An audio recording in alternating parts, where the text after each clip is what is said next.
No vídeo de hoje a gente vai trabalhar com um tema complicado no direito penal, que é a questão de determinar a autoria e a participação diante da prática de um crime cometido em concurso de agentes.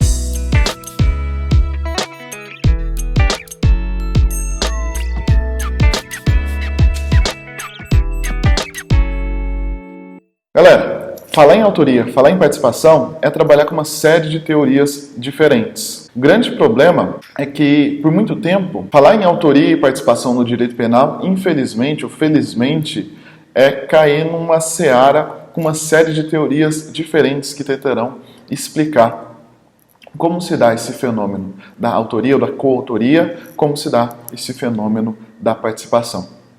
Bem, galera, fazendo uma leitura bem rápida do código, a primeira impressão que surge para a gente é que o nosso sistema penal ele vai adotar uma teoria restritiva.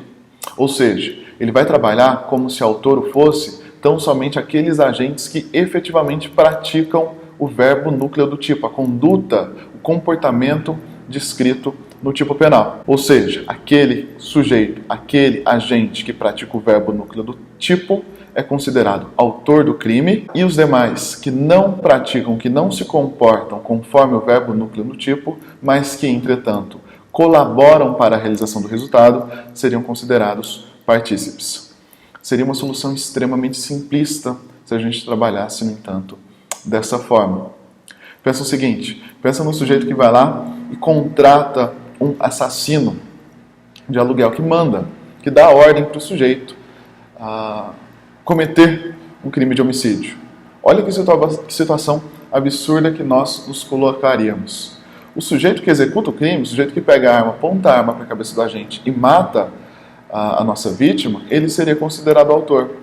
No entanto, aquele que ordenou, no entanto, aquele que determinou o comportamento nesse executor, ele é considerado um mero partícipe do crime.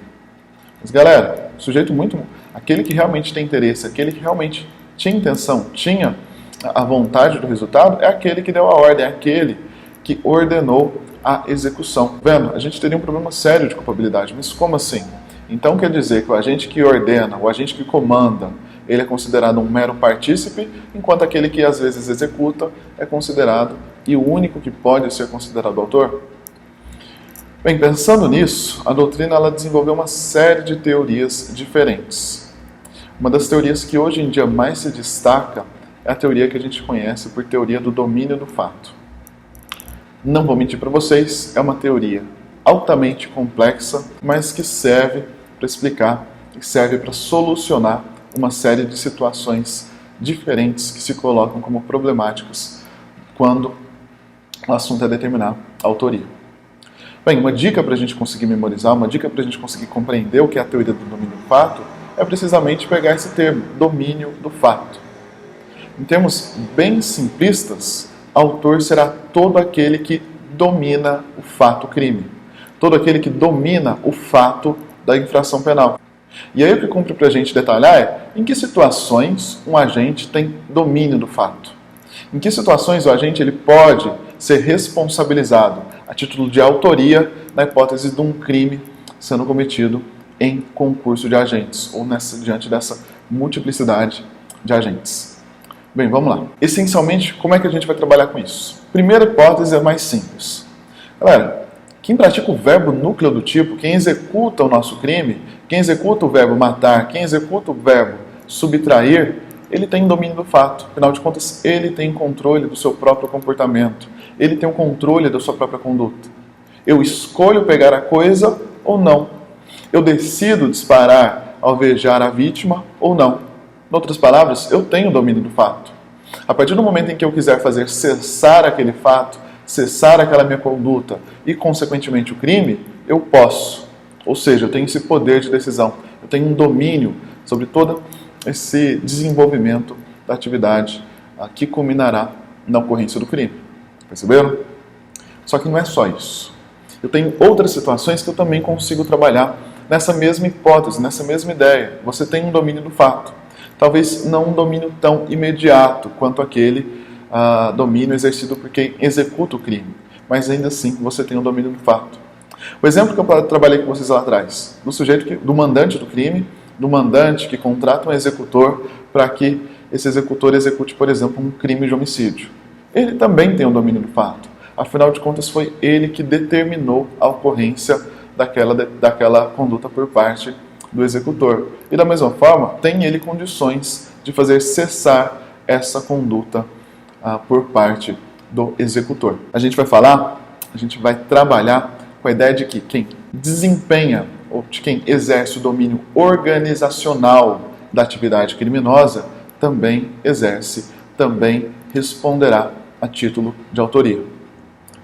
Pensando num exemplo bem cinematográfico, aquela cena dos agentes sentados numa mesa de reunião, planejando, decidindo como o crime será executado, aquele que determina a vontade nesses agentes, ele, ainda que indiretamente, ainda que imediatamente, ele também exerce esse domínio. Toma cuidado que um ponto controverso, extrema controvérsia dentro dessa teoria do domínio do fato é a situação quando eu trabalho com organizações, sociedades organizadas. Quando eu tenho uma quadrilha organizada, ou então quando eu estou trabalhando com delitos de órbita política ou de ordem empresarial, porque o mero fato de eu ser o autor, o mero fato de eu ser o diretor de uma empresa, o mero fato de eu desempenhar funções de autoridade, funções de comando em relação aos meus subordinados, isso não necessariamente vai ensejar uma responsabilidade a título de domínio do fato. Tudo bem? Mas isso é matéria que convém a gente aprofundar nas leituras. Tá? Bem, continuando. O que dá para trabalhar? Portanto, quem tem esse domínio organizacional das atividades do fato, também deve responder a título de autoria. Ou seja, quem colabora com a organização do crime é quem determina a vontade nos demais agentes em relação à ocorrência do crime, tá bom? Presta atenção, é organizar, é determinar essa vontade por parte do executor. A gente também consegue trabalhar com a ideia da participação funcional. Querendo ou não, em algumas espécies de delito, de algumas formas de execução de delitos, às vezes um comportamento, ainda que não se refira a um comportamento especificado no nosso tipo penal, não seja ou não se refira ao verbo núcleo do tipo, ele é necessário, ele é condição necessária para que o crime efetivamente ocorra. Um sujeito que, por exemplo, simplesmente se coloca como um vigia ante a prática, por exemplo, de um assalto, ele às vezes é tão fundamental contra aquele que efetivamente entra dentro do estabelecimento, aponta a arma, ameaça as vítimas e subtrai a coisa. Tá? O sujeito que simplesmente auxilia, sendo essa ajuda fundamental, desempenha uma função, ou funcionalmente é necessário para a ocorrência do crime, a gente também trabalha com uma ideia de autoria. E por último, a gente vai trabalhar com um conceito um pouco diferente, que é um conceito de quem domina a vontade dos demais agentes no fato. Esse nosso conceito é importantíssimo quando a gente está trabalhando na hipótese da autoria imediata. E aí o nosso sistema, essa nossa teoria do domínio do fato, ela é excelente para explicar isso. Eu possuindo o domínio da vontade de terceiros, eu sou tratado, eu devo ser tratado e responsabilizado como se autor eu fosse. E quando a gente vê isso? A gente vê isso quando o nosso autor ele determina a prática do crime, por exemplo, ante sujeitos irresponsáveis, ante sujeitos inimputáveis, ante sujeitos que sofram de uma grave doença mental. Trabalho também com a ideia da coação moral irresistível, afinal de contas, eu, coator, sou quem determina a vontade, sou quem determina o comportamento na pessoa do coagido.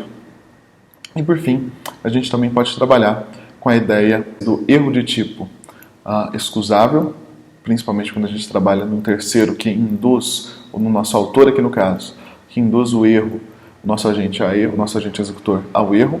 E por fim a gente trabalha na hipótese da obediência hierárquica, imputando a responsabilidade ao superior hierárquico e eventualmente diminuindo ou até isentando o subordinado da responsabilidade penal. Tá ok? A matéria não é simples, é necessário muito estudo, muita leitura para sua compreensão de forma plena. Tá? O vídeo é simplesmente esse pontapé inicial. Bons estudos para vocês e até uma próxima.